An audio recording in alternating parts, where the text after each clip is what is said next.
Futini këmbët në ujë me sodë buke çdo mbrëmje dhe do befasoheni në mëngjes. Pas një dite të lodhshme, çlodhja e trupit dhe e muskujve është thelbësore për një gjumë të mirë, të qetë dhe të rehatshëm.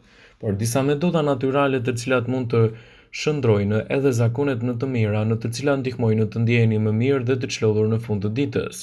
Në këtë video do ju sjellim një përdorim të thjeshtë të ujit të ngrohtë me sodë buke për çlodhjen e trupit dhe muskujve përpara se të fleni. Futja e këmbëve në ujë me sodë buke të ngrohtë do të ofrojë një lehtësim më të mirë përpara se të shkoni në shtrat.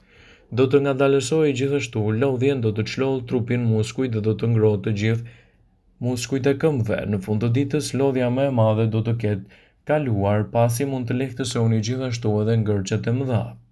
Gjithashtu uji me sodë buke ndihmon në pastrimin e këmbëve, largimin e problemeve të mykut dhe zakoneve të erës së keqe të tyre.